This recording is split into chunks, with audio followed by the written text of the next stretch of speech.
నమస్తే prime 3 news channel కి స్వాగతం. ప్రతిక్షణం ప్రజల కోసం మీ సమస్య పరిష్కారమే మా లక్ష్యం. మీ సమస్యలను 7382273833 వాట్సాప్ చేయండి చాలు. మా వార్తలు మీకు నచ్చినట్లయితే లైక్ చేయండి, షేర్ చేయండి, సబ్స్క్రైబ్ చేయడం మాత్రం మర్చిపోకండి. మున్సిపల్ కార్మికుల ఆకలి కేకలు. 19 రోజులు గడిచిన అందరి వేతనాలు. స్వర్ణాంధ్ర స్వచ్ఛాంధ్రలో కీలకమైన పారిశుద్ధ్య కార్మికుల ఎడల కూటమి సర్కార్ నిర్లక్ష్యం, మహిళల ఉద్ధరణపై మొసలి కన్నీరు, మహిళ కార్మికుల ఎడల చిన్నచూపు. మున్సిపల్ కార్మికులకు తక్షణమే వేతనాలు ఇవ్వాలి. సిహెచ్ బాబురావు, సిపిఎం రాష్ట్ర కార్యదర్శి వర్గ సభ్యులు.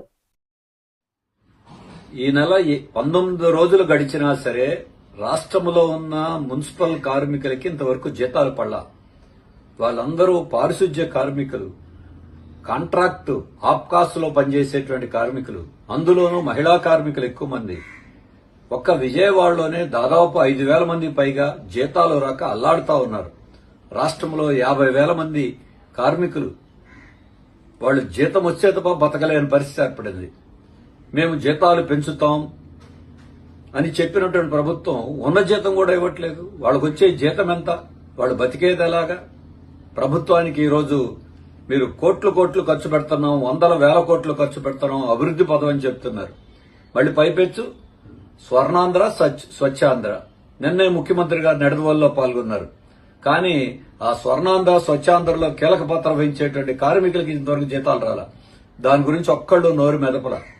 వాళ్ళు ఇంటి అద్దెలు కట్టాలి, దానికి తోడు పొదుపు సంఘాల్లో తీసుకున్న రుణాలు కట్టాలి, వాళ్ళకి రవాణా ఛార్జీలు లేక, పాలకి ఇతర వాటి ఖర్చులకు లేక ఇది ఎలా బతకాలి? మరి నగర మున్సిపాలిటీల దగ్గర డబ్బులేవా? గత నెలలోనే మీరు వడ్డీ రాయితీ ఇచ్చామనే పేరుతో 100 కోట్ల రూపాయల ఆస్తి పన్ను ఇళ్లకి సీళ్లు వేసి మరీ వసూలు చేశారు. మళ్లీ ఇప్పుడు ఈ సంవత్సరం అడ్వాన్స్ ట్యాక్స్ కింద ముందే కట్టమంటున్నారు. ఒక నెల రోజులు ట్యాక్స్ ఆలస్యమైన 24% వడ్డీ వసూలు చేశారు. మరి మీరు జనం దగ్గరేనో ముక్కు పిండి మరీ వసూలు చేస్తున్నారు.